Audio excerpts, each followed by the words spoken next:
Should I call out my loved one if I know they're lying to me? If I know they've relapsed and they're trying to say they haven't?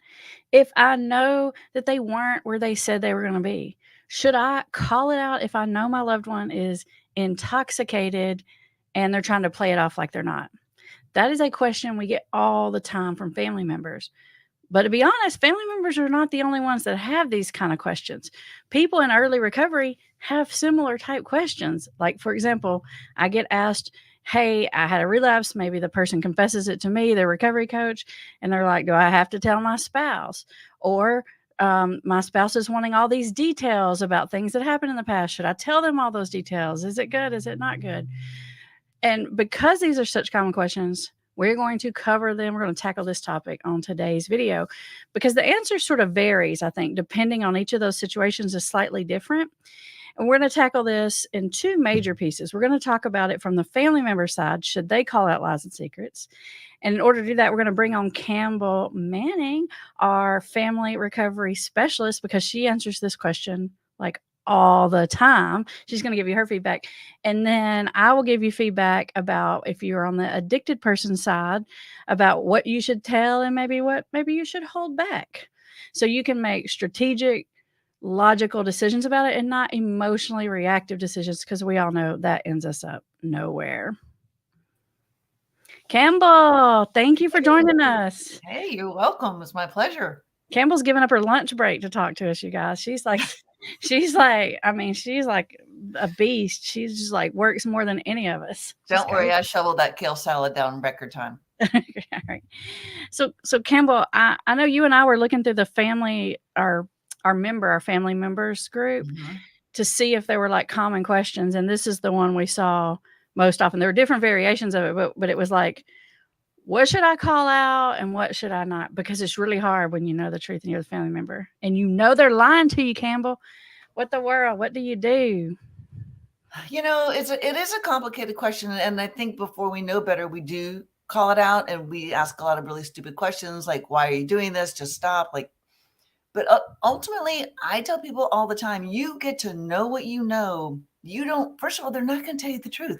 I can't tell you how many parents talk to me and they're like, well, I asked him if he was taking pain pills and he said no. And I'm like, well, who in the hell says yes? Never had anyone say, oh yeah, I'm taking a bunch of opiates. So first of all, they lie. Second of all, it pushes on their shame button. And then that makes you angry. So it does no one any good. You already know the truth. You know they're high. You know they just they took your gas money and bought weed with it. You already know this. Why do you need to ask? Yeah. And it's almost a reflex on the addicted person's part. I mean, it's almost like literally I had two people tell me this week. Two of our strength coaching clients had told me about having a lapse, and they were like, and my wife asked me, and I had drank, and I was like, no, I haven't. And they said, and I just kept denying until I was totally backed into a corner. He's like, I don't know why I do that. And I hear that all the time. And it is almost like a human reaction, right? You ask a kid, did you do that? No. You know, it's like Campbell. If I say, Campbell, did you spend too much money on clothes this week? No, absolutely not. Do I have a new dress in my mailbox from Bowden? No, absolutely not. I think that email was a lie that I got saying it was delivered. Right. Why are there more boxes on your porch, Campbell? Right. Right. And so it's just a defensive reflex. I'm not saying it's okay. I'm not condoning it. Like, think about these things before you say them. And to be honest, like what I have found also is if you ask the person with the addiction, did you blank today? And they didn't, like, even like if someone had an eating disorder and you said, did you eat breakfast? And they didn't, but they lie and they say, yes, I did. And then though what happens, and this is where I've learned not to do this, is then they flip it around. Well, I was going to eat breakfast, but I'm not because you're on my back about it, which was a bold-faced lie. They weren't going to eat anyway, but now they've flipped it and they're justifying their addictive thoughts and behaviors back to the person who asked the question. So that's why I strongly say, don't ask. That's a really good point. I didn't think of that one, Kim, because it's that ninja move. Yeah. So it's like if you say, have you been drinking today? You seem funny. And then they're probably going to say, no, what are you No, talking why about? would you I'm ask? just, I'm just tired. That's the tip. I'm just tired. Right. And then the other thing that could happen is exactly what Campbell's saying. They could say something like, well, if you're going to always accuse me, I might as well go do it because nothing I do, it doesn't matter. You're always Mhm. think I'm shady. And whether they say that or not, they're thinking it. And this is where you have to remember, when you ask these questions, you are engaging addiction in the conversation, which is always there waiting to get in the conversation. Mm-hmm. But once you ask these questions, you've said with a nice hand engraved invitation, come on in. Right. And that's what you're going to get.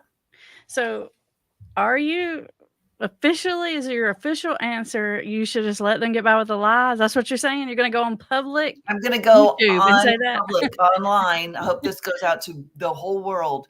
Yes, let them lie, because you don't need to ask. It's like, if I come home from work and the dishes are in the sink and the Frank is downstairs watching football, and I said, "Did you watch football all day?"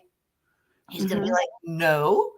But I know damn well he did because he didn't do the dishes. So why do I need to ask? I can either say, okay, well, he watched football. Do I care?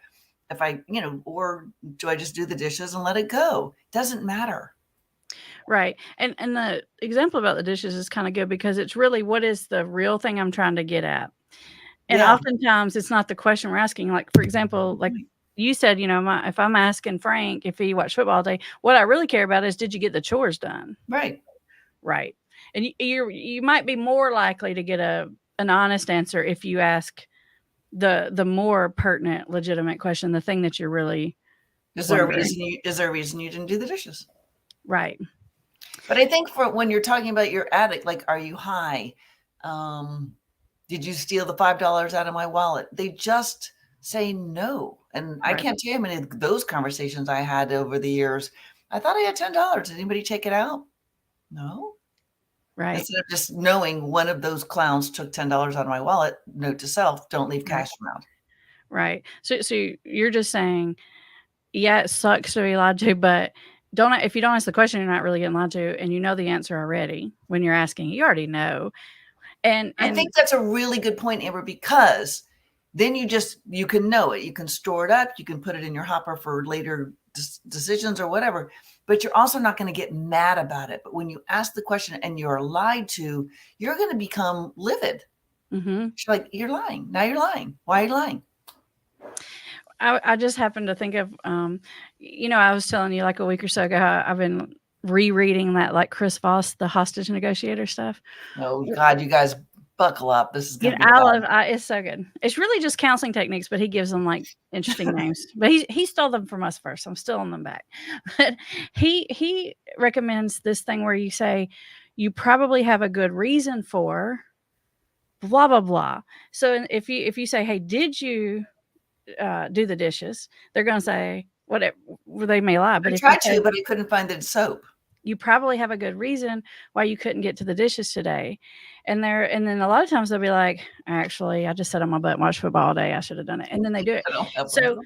it's almost like you're inviting them to give you the reason, and you're doing it with sort of a non-judgmental voice, and you're far more likely to get the truth than if you just come out because it's like, did you do this or why did you do this? The why question is also It's just very like attacking immediate question. defense. They're just going to Mhm. become defensive immediately, and you don't want that with an addiction, because it's just brick by brick by brick filling up the wall that's breaking the connection. So it's Right. actually working against you long term. Does it matter if does the circumstance at all does it make a difference if, like, we're talking about before someone's supposed to be in active recovery, like, they're just using, right? Like, and they're not even pretending that they're trying to get sober versus, they went to treatment or whatever, they're, like, a month, 3 months, 6 months They're sober, going and to then all meetings of a three sudden it's nights a a week, and relapse. they're Right. you know So if they've been doing really good and then have a lapse, does that make any difference, or do you sort of say, still is probably not gonna go well? What do you think? I think it probably isn't going to go well, but like maybe later, like I don't think you should ever have these kind of conversations with someone who's intoxicated. Like that's just not going to go Yeah. well, period. Oh, yeah. But then maybe the next day or something, you say, "Hey, you seem a little off last night. I'm just wondering, if there's anything I can do to help support you in your recovery, or is there anything I can do that would be helpful to you, or whatever language you would use that isn't going to push on a button.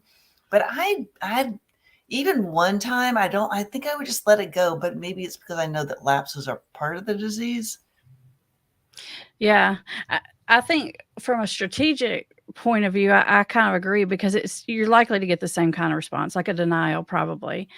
It and at best you might get a, "Yeah, I did, but it was only 1 beer," or something, like a minimization at best. Yeah, I just don't think I tell the story all the time, but I years ago worked for a nonprofit. I had these two great girls that worked for me, but I had Walker shortbread cookies that I'd gotten from Santa in my stocking, and y'all, I love these things like more than anything. But they're super fattening, so I don't eat them very often, and I guard them because there's like 10 in a box. I had these cookies underneath my desk at work, and I saw them. I was like, "Oh snap! I could have a cookie." And so I bent down and shoved a cookie in my mouth and was like sort of chewing it. And then Casey was like, "What are you doing down there?" I was like, "Nothing." She's like, "Are you eating something?" I'm like, "Mm-mm." She got up. She goes, "You're lying." She goes, "You're eating Walker shortbread cookies without us?" And I'm like literally cookie in my mouth going, "Mm-mm." So to me, like that was like an innocent thing. I'm not addicted to Walker short kind of, but I can't afford to be, so not. But that wasn't even that bad, except I was just not sharing my cookies. So It's because you felt bad about it, right? So when we because I feel should have said, bad, "I'm we gonna feel have a cookie. guilty. Would you guys like one?" Mhm. So you felt bad not because you ate a cookie, because you didn't share. Mhm. That's that self-pres. That's a self-read. Okay. I'm having, though, a question about, um and I say this a lot in videos. It's been a while since I said it, but I always say, addiction can only live in the dark. Turning the light on it, it just doesn't survive with the light on, and I definitely believe that. So there's definitely this part of me that's like, if someone's been sober for a while and they've lapsed, you definitely do not wanna call it out like an accusation. You definitely don't wanna throw a fit, get hostile, have bad body language in any kind of way. Or yell or punish. But in some circumstances, and you may have to think through yourself and your person and personalities and stuff, I do think it's helpful to say, "Hey, I know you've been struggling lately," or something like Yeah. that. Or it seems to Um me like you might be struggling. Is there something I Right. can do? And but you would say that to a friend or a spouse who looked like they had just had a bad day. You wouldn't say, "What did you do today that made you have a bad day?" You say, Mhm. "Is there anything I can do? You look like you are a little bit on the struggle bus." Right. And then they might say something like, "What are you talking about? I'm fine." And if they do say Okay. something like that, then I would say, "Well, I know you drank yesterday. I know you smoked yesterday. I know you whatever yesterday." And then you can even say, "Hey, I'm not upset. I'm just pulling it to the surface." Um, the other thing that comes to my mind as far as why that's important is because I have had a lot of clients tell me, especially married couples do this. It's like they say, "My using, drinking, whatever, gambling, whatever it is, does not really affect my spouse. They're just hypersensitive to it, and they just throw a fit." And every time they get away with it and the spouse doesn't even notice, it reaffirms to them, "See, it doesn't even affect them." It's just literally if they just Oh, know I did it, it's just the knowing that's upsetting them. It's not the fact that I did it.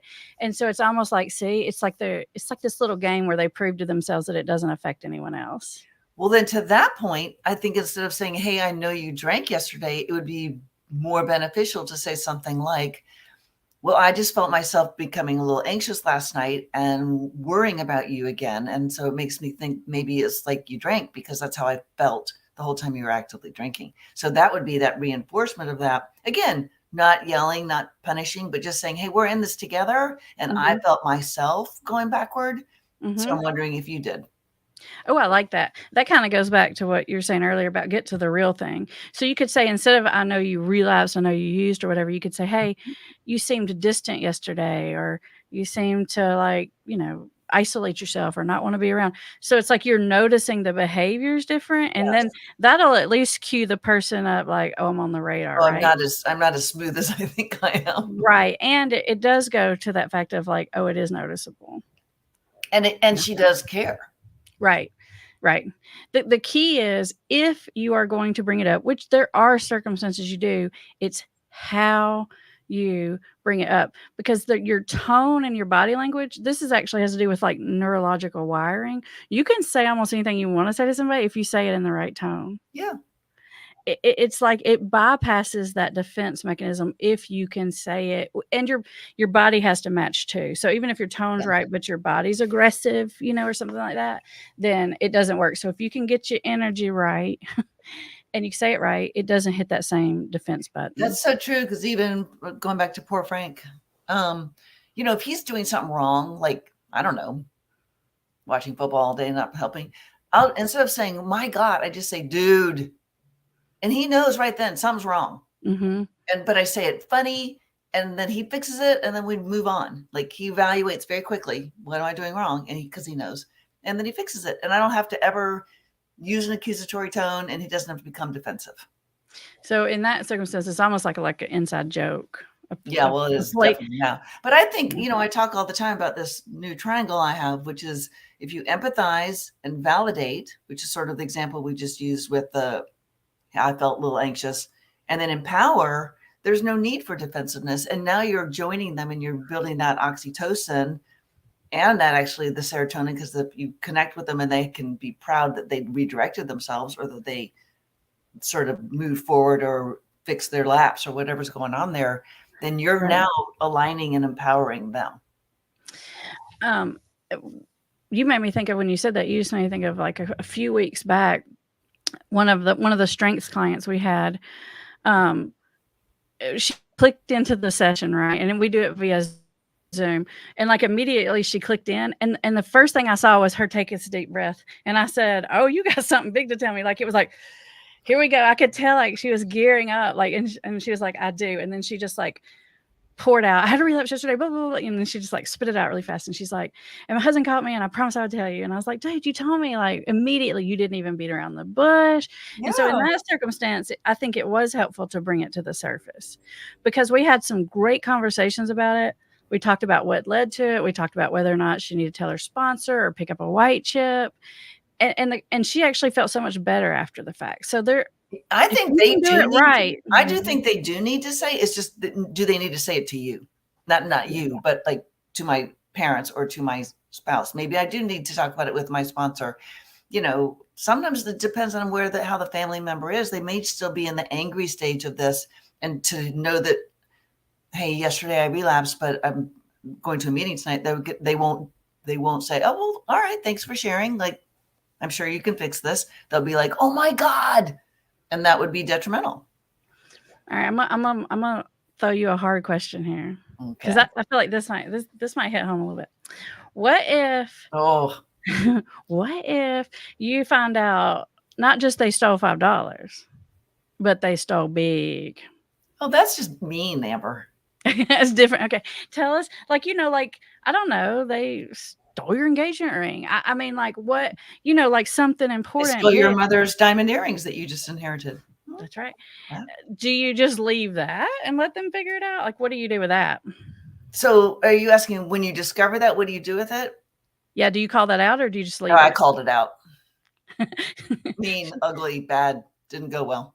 Okay, so He do denied it. you He lied. recommend He lied. is that what you recommend to other people? I think in that case, I would just say, hey, these things are missing, and I know that I didn't lose them, and I know that Dad didn't. So I'm just letting you know that I'm pretty aware that you're stealing from me. And Right. that's not gonna last. We're not gonna have that anymore. Like, as in, you won't live here. But Yeah. I think, but again, this is where are you in your boundary ability? I just Right. had this conversation with a client, and she was like, I can't have any boundaries. I'm like, then don't say these things. Right. So, like, would you, speaking of that, which is slightly off topic but relevant, in a situation like that, would you turn it into the police? Would you like press a charge or something? What's that look? You're like, I made Campbell stop and think, like, "Ooh, I threw her something." No, it just depends on where you are in this. I didn't. I am not sad that I didn't. Like, it might have stopped it sooner, but I don't want my child to have a police record. Okay. Okay. So what you're saying is, It's not a total right and wrong answer here. You have to really think it through. Right. And if you were to report it to the police, then I think I would recommend that you come at it from the perspective of, I don't want him to be arrested and put in jail. I'd like for you to help me get him mandated to treatment. Right. So that I would do it for a positive reason with a better outcome than punishment. Punishment is not going to help. Yeah, there's a couple of things that go on in my mind with that as far as how it's going to impact the addicted person. And I know I'm always like, that's all I ever think about is, if you do this, what are they going to think? How are they going to respond? Is it going to move us closer or further? If a person gets a legal charge and they know you're responsible for it, like you called the law because they stole, because they were being aggressive, because they drink drive or whatever, drunk drive, whatever. I can't even think. Drove while intoxicated. Drove while intoxicated. And they know it's on you. They almost never learn the lesson. All they can think about is, I can't believe you turned your own daughter in, your own wife in. It's all they'll fixate on. So in that respects, I'm like, I'm thinking it's totally fine. Sometimes a legal charge is a wake up call, but if they know it came from you, it doesn't hit home the same. It can bite you big time. Right. Sure. On the other hand, especially in cases like where we've dealt with like really young kids, like teenagers or maybe early 20s, and they're just wild and and they're just wrecking the house and they're just destructive and like literally you just wish they would get arrested because it's the only thing that's going to stop it. That might be a situation where I would say definitely call the police. Okay. And again, I think it's where what boundaries of yours are being crossed. If they're breaking all your stuff, they're damaging your home, then you're like, I'm not having this. If they're beating their own car with a hammer, I might let them get away with it. Okay. Right. So if whatever they're doing is just causing them consequences, if whatever they're doing is just causing them consequences, I can tell you definitely want to let that ride. Definitely. Because that's how we get out of denial, right? If it's venturing over into your lane, like some of these other things we're talking about, that's when it gets kind of, you have to really think strategically, what is my goal here? What am I trying to make happen? Or even more basic than that, Amber, would be, what am I going to continue to say yes to? Is it having my home abused? Is it having my space violated? Is having my money taken? Is like, at what point am I going to say that's enough? Right. Yeah. To me, there are lines that just, even as much as I'm sort of advocate, let them figure it out themselves, there are lines that you just don't cross. And I personally think if someone's stealing from you on the regular, I feel like that's abuse. If you can't live in your own home and you're worried about locking your wallet up at night, to me, that's abuse. The same as emotional abuse, physical abuse. I mean, it makes you unsafe in your home. Right. And then it just makes you crazy in all avenues of your life. So now my life is completely ruined, which happens anyways for parents. My life is ruined because of your problem. But there's an end point, in my opinion, about how much of that you will tolerate. Everyone's end point is different. I got that. Right. But you got to know your end point. Right.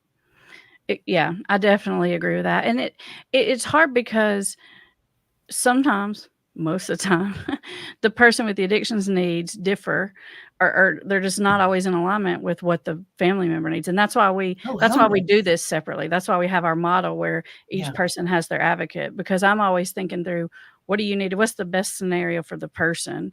But you and Kim do a lot of thinking through on, okay, the family matters too.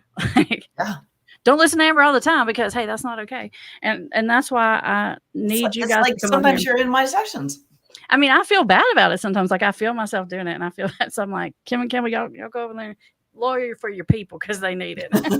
I'm like, I know that they need to hear from you guys. And I know that's a lot of what you guys deal with in the membership, right? Because often if we don't empower them and they don't know their boundaries and they don't know their endpoint, this game will go on forever until the family members change. Mm-hmm. Usually the other person, the addicted one, doesn't change. Right. Do you think it makes a difference between the relationship, like spouses versus parents versus siblings versus, does that matter?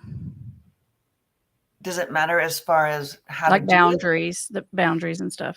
You know what? I used to think the hardest job in the world was being the parent of a drug addict. But as I do this job more and more, I really think being the spouse of a person with an addiction is harder because you own a home together, you own property together, you might have children, you don't have as much power. So you Yeah. really do have to know your endpoint. You don't have to share it and you don't have to know it like solid, but you have to recognize I'm going to have an endpoint.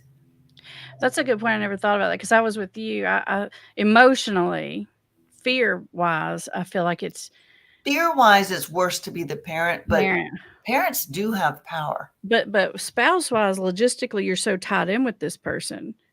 Like Yeah, and you don't have as many options I to. can tell you, like, I hear this constantly from the alcoholic spouses that I see is like, I don't know what they're bitching about. Like, I pay the house payment, I go to work, they drive a nice car, I go to the children's baseball games. Does it really matter if I'm taking a gin and tonic? Like, what's the problem?